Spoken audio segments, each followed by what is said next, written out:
నందమూరి బాలకృష్ణ నిన్నటి నుంచి కూడా ఇది హాట్ టాపిక్ అయిపోయింది. అయితే జగన్మోహన్ రెడ్డికి సంబంధించి సైకో అన్నందుకు, అలాగే అసెంబ్లీకి ఆయన తాగి వచ్చారు, బ్రీత్ అనలైజర్ పెట్టాల్సిందే అని చెప్పి వైసీపీకి సంబంధించిన మంత్రులు, కొంతమంది ఎక్స్ మినిస్టర్స్ కొంతమంది మాట్లాడడం కూడా జరిగింది. ఈ నేపథ్యంలోని అసెంబ్లీలోని అటు చిరంజీవి గారికి సంబంధించిన వచ్చిన టాపిక్ మీద కూడా చిరంజీవి గారు రియాక్ట్ అవడం కూడా జరిగింది. మరి అసలు బాలకృష్ణ గారికి చిరంజీవి గారికి ఏమైనా విభేదాలు ఉన్నాయా, లేకపోతే గతంలోని చిరంజీవి గారికి సంబంధించి ఏ విధంగా ట్రీట్ చేశారు సీఎం గారిని కలవడానికి వెళ్ళినప్పుడు ఆ వీడియోలన్నీ కూడా వైరల్ అవ్వడం కూడా జరిగాయి. మరి ఆ రోజు మాట్లాడలేని ఆయన ఈ రోజు ఎందుకు ఈ విధంగా స్పందించారు అన్న దానిపైన చాలా మంది విమర్శలు, ప్రతి విమర్శలు కూడా చేసుకుంటున్న పరిస్థితి కనిపిస్తుంది. సో దీని గురించి మాట్లాడితే వాళ్ళ మనతో పాటు చిట్టిబాబు గారు ఉన్నారు. సార్ నమస్తే. సో ఆ రోజు కరోనా టైంలోని జగన్మోహన్ రెడ్డి గారిని కలవడానికి వెళ్ళినప్పుడు ఆ వీడియోలు కూడా వైరల్ అయినాయి. సరిగ్గా మమ్మల్ని ఆహ్వానించలేదనో, లేకపోతే చిరంజీవి గారు నమస్కారం పెడితే తిరిగి నమస్కారం పెట్టలేదనో, మరి ఆ రోజు ఆయన మాట్లాడలా. అదే విషయానికి సంబంధించి నేను అసెంబ్లీలో కూడా అంటే సరిగ్గా ట్రీట్ చేయలేదు, అప్పుడున్న సినిమా ఇండస్ట్రీకి సరిగ్గా అప్పుడు ప్రభుత్వం ట్రీట్ చేయలేదు, అండ్ నా నేమ్ కూడా 9వ వరుసలో పెట్టడం జరిగింది అని చెప్పి ఇక్కడ పొరపాటు మధ్య మీరు నాకు అర్థం కాని ఏమి జర్నలిజం చేస్తున్నారో మీ ఆంధ్ర రాష్ట్రంలో నాకు అర్థం కావట్లేదు. ఇప్పుడు నిన్న జరిగిన దాంట్లో అసలు సమస్య ఏంటి? ఏ సమస్య? బాలయ్య బాబు పేరుని 9వ పేరుగా పెట్టాడు. ఎవరు పెట్టారు? కూటమి ప్రభుత్వం పెట్టింది, జగన్ కాదు. కూటమి అదే నిన్న అసెంబ్లీలో అడిగాడు, పెట్టారు. దుర్గేష్ని కూడా అడిగాను, ఎవడు నా పేరు పెట్టిందని. ఇప్పుడు మొన్న ఎఫ్డీసీ లిస్ట్ వేశారు. ఎఫ్డీసీ లిస్టులో బాలయ్య పేరు 9వ పేరుగా పెట్టాడు. ఎవడో ఆ పెట్టింది సన్నాస్ ఎవడో తెలియదు. అది అడిగాడు నన్ను. అది అదే మరి అదే అందుకనే అడిగాడు. బాలయ్య అడిగాడు, బాలయ్యనే అడిగాడు కదమ్మా. ఎందుకు అవసరం? బాలయ్య చెప్పాలి కదా సమాధానం, ఎందుకు జరిగింది అది. బాలయ్య అడిగాడు కదా, నేను అడగటం నువ్వు అడగటం కాదు కదా. బాలయ్య అసెంబ్లీలో అడిగాడు, ఎవడాడు నా పేరు నాన్ సెన్స్ అని చెప్పి అన్నాడు కదా, ఓపెన్గా అన్నాడు. దుర్గేష్ని అడిగాను కూడా, నా పేరు ఎవడేశాడు అట్లా 9 కానీ నా గౌరవం లేదా మర్యాద లేదా అని అడిగాను, ఇంకా సమాధానం చెప్పలేదు అని కూడా అన్నాడు. ఇంకా దానికి జగన్కి సంబంధం ఏంటి? మీ కూటమి ప్రభుత్వం మీ బాలయ్యని అవమానిస్తే దానికి మీరు బాలయ్య నిలదీస్తే మిమ్మల్ని, దానికి సమాధానం చెప్పుకోలేక దాన్ని డైవర్ట్ చేయడానికి బాలయ్య చిరంజీవి బాలయ్య ఏమన్నాడు? చిరంజీవిని ఏమన్నా, చిరంజీవి బాలయ్యని ఏమన్నా. అతను ఎవడో కామిని అని అనవసరంగా లేనిపోయి ఏదో మెహర్బానీ కోసమని మెప్పు పొందటం కోసం జగన్ తిడితే మనకు కూడా మెప్పు పొందుతాము, మనకి మంత్రి పదవి వస్తుందేమో అని ఆయన తొందరపడి ఒక అబద్ధాన్ని మాట్లాడాడు. జరగని దాన్ని జరిగినట్టు చెప్పాడు. అది బాలయ్య నిజాన్ని తప్పితే ఎవడైనా తన సొంతమైన పరాయినా తేడా లేనివాడు కనుక అబద్ధం, అక్కడేమి గట్టిగా మాట్లాడింది లేదు, ఏమి లేదు, ఇది పచ్చి అబద్ధం అని మళ్ళీ అతను నువ్వు అబద్ధం చెప్పావు అని కూడా మళ్ళీ అన్నాడు అసెంబ్లీలో. సో అతను అది చెప్పాడు. చెప్పిన తర్వాత విషయం తన 9వ పేరు పెట్టింది ఎవడాడు. సో క్లారిఫికేషన్ ఇవ్వడానికి లేచాను అన్నాడు, కూర్చున్నాడు. చిరంజీవి ఎందుకు లెటర్ రాశాడు? ఆయన ఒక రెస్పాన్సిబుల్గా ఒక పొజిషన్లో ఉన్నాడు. తన గురించి అసెంబ్లీలో చర్చ జరిగింది. అసెంబ్లీలో ఒక ఎమ్మెల్యే, బీజేపీ ఎమ్మెల్యే ఒకటి మాట్లాడితే దానికి అది తప్పు అని చెప్పి బాలయ్య మాట్లాడుతూ 2 చోట్ల చిరంజీవి పేరు ఉటంకరించబడింది. సో తను బయట ఎక్కడైనా అయితే తను ఓ ప్రెస్ మీట్లు చెప్పి మాట్లాడేది. అసెంబ్లీలో కనుక అసెంబ్లీలో జరిగితే తన అసెంబ్లీకి వచ్చి క్లారిఫికేషన్ ఇవ్వలేడు కనుక అసెంబ్లీకి ఒక లెటర్ రాశాడు, ఇది జరిగింది ఇది అంటే. ఆల్మోస్ట్ ఆల్మోస్ట్ బాలయ్య ఏం చెప్పాడో అదే ఆయనే చెప్పాడు. బాలయ్య ఏం చెప్పాడు? నేను అడిగాను, 1 to 1 కూర్చుదామన్నారు, 1 to 1 వెళ్ళాను, చాలా గౌరవించాను, చాలా మర్యాద చేశారు. ఆ తర్వాత 2 రోజుల తర్వాత మినిస్టర్ ఫోన్ వాళ్ళ ఆఫీస్ నుంచి ఫోన్ వచ్చింది, ఇలాగూ సీఎంని కలవడానికి రండి అన్నారు. మేము అడిగాం అప్పుడు సీఎంని కలవాలంటే రండి అన్నారు. 5 అన్నారు, కాదు 10 మంది వస్తామన్నాం, ఓకే రండి అన్నారు. ఇది జరిగింది అని క్లీన్గా చెప్పాడు ఆయన. సో బాలకృష్ణ రెస్పాండ్ అవ్వలేదు అన్నది కూడా మెన్షన్ చేయడం జరిగింది. బాలయ్య రెస్పాండ్ అవ్వడు, అందరికి తెలిసి బాలయ్య ఈజ్ డెడ్ అగెయిన్స్ట్ రేట్లు పెంచడం అనే దాని మీద. ఆ రోజు వాళ్ళు వెళ్ళింది వాళ్ళ రేట్లు పెంచుకోవడానికి, సినిమా పరిశ్రమ సమస్యల కోసం కాదు. ఆ 5 నిర్మాతలు వాళ్ళ సినిమాలు అప్పుడు రిలీజ్కి ఉన్నాయి, 5 టికెట్ రేట్లు పెంచుకోవాలి. దానికోసం చిరంజీవి ఒక్కడే వెళ్తే బాగుండదు కనుక చిరంజీవి వీళ్ళందరినీ హీరోలను రమ్మన్నాడు, మీరు కూడా రండి నాతో పాటు, మీ సినిమాలు కూడా ఉన్నాయి కదా అని రేట్లు పెంచడం కోసం వెళ్ళిన సీన్ అది. బాలయ్య రేట్లు పెంచడానికి ఆ రోజు అఖండ సినిమాకి కూడా ప్లస్ అయింది కదా, మరి టికెట్లు అఖండ పెంచలేదుగా. అఖండ తను ఎప్పుడు పెంచడానికి ఒప్పుకోలే, ఎప్పుడు ఒప్పుకోలేదు. ఎవడన్నా ప్రొడ్యూసర్, ఇప్పుడు మొన్న ఒక ప్రొడ్యూసరు ఆ టైంలో వీళ్ళు అడుగుతున్న టైంలో ఆ ప్రొడ్యూసర్ తన సినిమాకి కూడా తెచ్చుకోడు ఏదో సినిమా.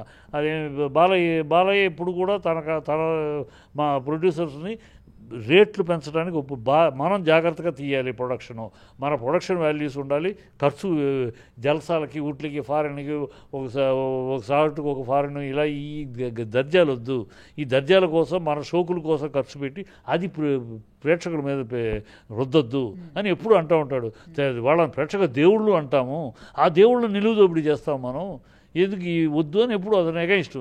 అందుకనే అతను రాడని తెలుసు, అతను పిలవలేడు. కాకపోతే అది బాగోద్దు, రాడు అని పిలవద్దు అని చెప్పకుండా నేను దొరకలేదు అన్నాడు. అంతే తప్పితే అది రాడు అతను. ఎందుకు ఇంకో విషయం అయితే వస్తాడు. సమస్య ఏ విషయం అది చాలాసార్లు చెప్పాడు.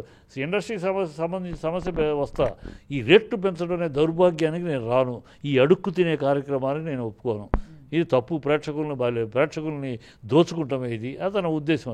అది మాలాంటి వాళ్ళు అదే చెప్తున్నాం కదా. బ్లాక్లో టికెట్ అమ్మితే పోలీసులు పట్టుకుంటాడు, మీరు బెనిఫిట్ షోలు వేసి అమ్ముకోండి, టికెట్ని 500కి 1000కి అమ్ముకోండి అంటే ఇది లైసెన్స్ ఇవ్వటమే కదా బ్లాక్లో అమ్ముకోవడానికి. ఇదేమి దౌర్భాగ్యం. రేట్లు పెంచాం, ఖర్చు పెట్టామంటే ఎవరి కోసం ఖర్చు పెట్టారు? గతంలో నేను ఖర్చు పెట్టలేదు, ఎందుకు ఖర్చు పెట్టలేదు? అప్పుడు నా వ్యాపారం ఇంతే, నా వ్యాపారం 50 లక్షలు వ్యాపారం అయితే గొప్ప, అందుకని నేను 30-40లో చేసేవాడిని. తర్వాత ₹1,00,00,000 వచ్చింది వ్యాపారం, 80, 75, 80కి చేసేవాడిని. ఇవాళ 500 కోట్లు సింపుల్ అయిపోయింది, సో 200 కోట్లు చేస్తున్నాడు. నాకు వ్యాపారం పెరిగింది, నా మార్కెట్ పెరిగింది. గతంలో ఆంధ్ర దాటితే నా సినిమాలు లేవు, ఇవాళ గుజరాత్ ఏంటి, బీహార్ ఏంటి, కేరళ ఏంటి, ఢిల్లీ ఏంటి, పంజాబ్, అన్ని చోట్ల ఆడుతున్నాయి మన సినిమా, తెలుగు సినిమాలు. సో ఆ మార్కెట్ పెరిగింది కనుక మనం ఖర్చు పెడుతున్నాం. ఎవరైనా ఉద్ధరించడానికి ఖర్చు పెడతాం, ప్రేక్షకులు ఉద్ధరించడానికి కనుపడలేదే. మనం ఖర్చు పెట్టేది మన డబ్బులు వస్తాయి కనుక. డబ్బులు రాకపోతే క్వాలిటీ కోసం అని ఖర్చు పెడతారా? ఇండస్ట్రీలో చూడలేదు చరిత్ర, ఎవరికి కహానీలు చెప్తారు? మేము నాకు నష్టపోయినా పర్వాలేదు, వ్యాపారం అవ్వకపోయినా పర్వాలేదు, క్వాలిటీ కోసం మేము హాలీవుడ్ నుంచి తెప్పించేస్తాం, సచ్చినా చేయరు. ఒక ఎక్స్ట్రా జూనియర్ ఆర్టిస్ట్కి ఒకరోజు ఎక్స్ట్రా అంటే అమ్మో ఇంత బిల్ అయిపోద్ది అంటారు. బడ్జెట్ ఉంది కనుక, ఆదాయం ఉంది కనుక ఖర్చు పెడతారు. ఈ డ్రామాలు ఎందుకు? ఇది మా లాంటి వాళ్ళు ఎప్పటి నుంచో ఖండిస్తున్నాం. ఈ అడుక్కు తింటారు వద్దు. ప్రభుత్వం దగ్గరికి వెళ్ళామంటే మొత్తం టోటల్గా ఇండస్ట్రీకి కావాల్సిన మంచి అడుగుదాం, అంతేగాని నా సినిమాకి డబ్బులు ఖర్చు పెట్టాడికి ఎక్కువ పెడితే డబ్బులు తక్కువ ఖర్చు పెట్టి సినిమా తీసినట్టు తగ్గిస్తారా? ఈ పిచ్చి పనులు చేస్తారు. అది బాలయ్య ఎప్పుడు దానికి వ్యతిరేకం కనుక బాలయ్య వెళ్ళా. అంతే. ఇవాళ అసలు విషయం మన డ్రైవర్ చేస్తున్నారు ఈ కూటమి మీడియా. మీరు ఆ ట్రాప్లో పడద్దు. కూటమి మీడియా డైవర్షన్ ఎందుకు చేస్తుంది? బాలయ్య నిలదీసిన ప్రశ్నకి సమాధానం లేదు వాళ్ళ దగ్గర, అది చెప్పాలి. అది చెప్పలేక ఇది ఇట్లా డైవర్ట్ చేస్తే బాలయ్య ఫ్యాన్స్, చిరంజీవి ఫ్యాన్స్ కొట్టుకుంటారు, తిట్టుకుంటారు, గొడవ అయిపోతూ ఉంటుంది. అది వీళ్ళు నైస్గా జారుకోవచ్చు ఈ ఇష్యూని. అది ఆ ట్రాప్లో పడద్దు. ఇది బాలయ్య ఏమైనా చిరంజీవిని అనలేదు, చిరంజీవి అని బాలయ్యని అనలేదు, క్లారిఫికేషన్స్ అంతే. అతను అన్నదాన్ని అబద్ధమని ఓపెన్ బ్లాస్ట్ వచ్చేసాడు. ఈయన రెస్పాన్సిబుల్గా నన్ను గురించి మాట వచ్చింది కనుక నేను క్లారిటీ ఇచ్చాడు. ఇక్కడ ఎవరో ఒకరినొకరు నిందించలేదు. మీరు అందుకని చిరంజీవి ఫ్యాన్స్కి, బాలయ్య ఫ్యాన్స్కి మిమ్మల్ని రెచ్చగొట్టి మీరు పోట్లాడుకునేట్టు చేస్తారు. పోట్లాడాల్సింది మీరు కాదు. బాలకృష్ణ గారిని కార్నర్ చేస్తున్నారా కూటమి ప్రభుత్వం? ఎస్, నాకు అదే అనుమానం. అయిపోయింది. నందమూరి బ్లడ్లో ఒక జూనియర్ ఎన్టీఆర్ని పక్కకు పెట్టేయగలిగాం. జూనియర్ ఎన్టీఆర్ నాకు రాజకీయాలు వద్దని వెళ్ళిపోతున్నాడు. సో ఎలా చేయగలిగా, అతను అవమానించామని చేయగలిగాం. ఇప్పుడు నెక్స్ట్ నందమూరి బ్లడ్ ఉన్నది బాలయ్య. సో నందమూరి బ్లడ్తో తయారైన పార్టీ ఇది. మళ్ళీ ఎక్కడ నందమూరి బ్లడ్కి అంకితం అవుతుంది, వెళ్ళిపోతుంది ఈ పార్టీ. నారా తెలుగుదేశంగా మలుచుకున్నాం. నందమూరి తెలుగుదేశం, నారా తెలుగుదేశం చేసుకున్నాం. కంటిన్యూషన్ నెక్స్ట్ నారా లోకేష్కి వెళ్ళాలి, ఆ తర్వాత నారా లోకేష్ కొడుకు వెళ్ళాలి. ఇది నారా తెలుగుదేశంగా చిరస్థాయిగా ఉండాలంటే నందమూరి బ్లడ్ను దూరం చేయాలి. నందమూరి బ్లడ్ని ఎవరయ్యా ఫార్మేటల్గా నందమూరి బ్లడ్లో పోటీకి ఉండగలిగిన వాళ్ళు ప్రజల్లో మనసులో Balakrishna, junior NTR. So junior ఎన్టీఆర్ని పక్కన పెట్టేసాం. బాలకృష్ణ కూడా పక్కన పెట్టగలిగితే లైన్ క్లియర్. బాలకృష్ణ కూడా పక్కన పెడితే అది అందుకని బాలకృష్ణ ఇరిటేట్ చేస్తే, బాలకృష్ణ ఇలా అవమానిస్తే, బాలకృష్ణ సై ఈ రాజకీయాలు ఇది పదవద్దు తూనా బుడ్డని ఎమ్మెల్యే పదవిని కూడా చిచ్చి పారేసి రాగలడు. అలా రెచ్చగొట్టాలని చూస్తున్నారు. ఇది ఒక విషపు కుట్రలో భాగం. ఎమోషనల్ గా చెప్పారా లేకపోతే తాగి మాట్లాడారా? ఎమోషనల్ అయి మాట్లాడారు. ఎవడ సన్నాసి తాగింది చెప్పినవాడు ఏమైనా గ్లాసులో పోసి ఇచ్చాడా? మాట్లాడిన ఎవడో బుద్ధి లేని మాటలు తాగేసి మాట్లాడే. ఒక శాసనసభ్యుడికి అసెంబ్లీకి తాగి రాకూడదు అన్న విషయం తెలియకుండా ఉంటుంది. అదే అసలు తాగాడని మాట్లాడిన ఎవడు? వీడి గ్లాసులో పోసి ఇచ్చాడు ఈ ముండమోపేమన్నా? భరత్ చెప్పినారు కదా బయట, వాళ్ళ తప్పు, బుద్ధి తక్కువ మాటలయ్యి. తాగి మాట్లాడే వీళ్ళు ఏమైనా పోసి ఇచ్చారా గ్లాసులో? వీళ్ళు పక్కన పోసి ఇచ్చారా? పిచ్చి మాటలు, పిచ్చి వాగుళ్ళు. అతను మాట్లాడిన దానికి అనవసరం మీడియా డైవర్ట్ చేస్తానికి వస్తే వాళ్ళ మీడియా, కూటమి మీడియా డైవర్ట్ చేస్తుంది దాన్ని మనం కూడా దాన్ని అసలు పాయింట్ని అడగకుండా, బాలయ్యకి ఇంత అవమానం జరిగితే దాన్ని ప్రశ్నించకుండా, దానికి ఆన్సర్ రాబట్టకుండా, మధ్యస్థిమితం లేదు, ఏదేదో మాట్లాడుతున్నాడు, సర్టిఫికేట్లు ఉన్నాయి, తన పిచ్చోడు అన్నట్టు కూడా అలా అయితే వీళ్ళందరూ పిచ్చోళ్ళే. పవన్ కళ్యాణ్ మా ఇంట్లో ఎప్పుడు ఇది ఉంటుంది, బైబిల్ చదువుతారు, నాకు ఒళ్ళు బాగాలేకపోతే జీసస్కి ప్రే చేశారు, నా కొడుకు ఒళ్ళు బాగాలేకపోతే నేను మేరీ మాతకు ప్రే చేశాను, మా ఇంట్లో మా నాన్న సిగరెట్ దీపాలు అడ్డించుకునేవాడు అని అంటున్నాడు. ఇవాళేమో మా ఇంట్లో ఎప్పుడు బైబిల్ ఉండేది, మా ఇంట్లో ఎప్పుడు రామాయణ పఠనం ఉండేది, రామాని పూజ చేసేవాళ్ళం, నేను సనాతని ఇప్పుడు అంటున్నాడు. వీళ్ళు ఏమనాలి? మెంటల్ అనాలి? ఏమనాలి వీళ్ళని? చంద్రబాబు ఎన్ని మాటలు, ఎన్ని కుప్పిగంతులు వేస్తున్నాడు, ఎన్ని రకాల వేషాలు వేస్తున్నాడు. వీళ్ళని మెంటల్ అనాలి? ఏమనాలి? పూటకొక మాట మాట్లాడే వాళ్ళని, నిలకడ లేకుండా చెప్పిన మాటని నెరవేర్చకుండా దానికి ఇంకో డ్రామా ఆడేవాళ్ళని ఏమనాలి?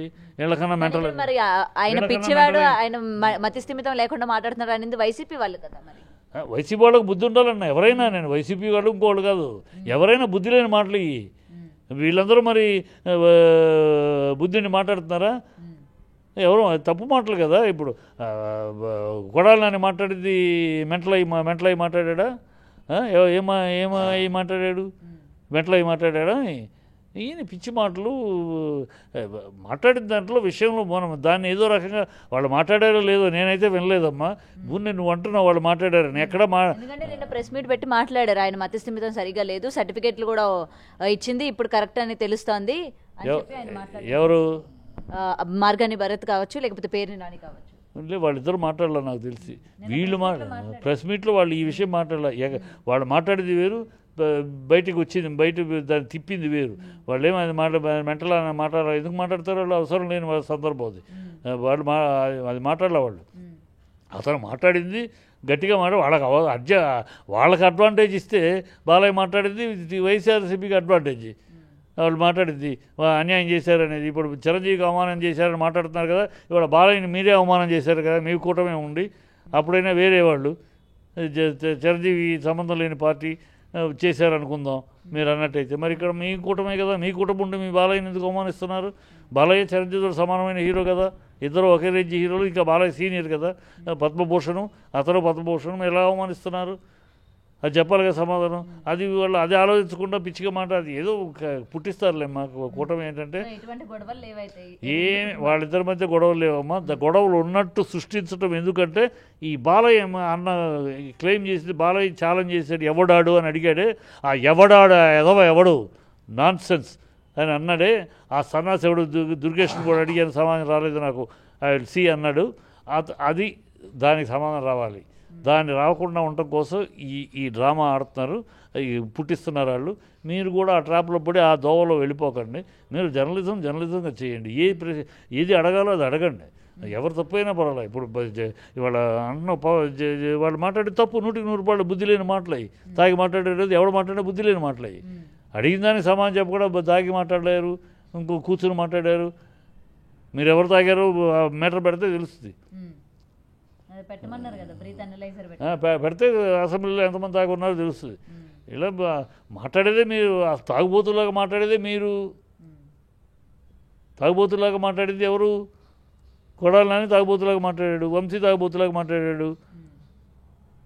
ఇంకా వాళ్ళు బాలయ్య మాట్లాడారంటే ఎట్లా? బాలయ్య మాట్లాడేటప్పుడు మనం ఒక మాట అనేటప్పుడు మనం ఏంటి అనేది కూడా అనుకోవాలి.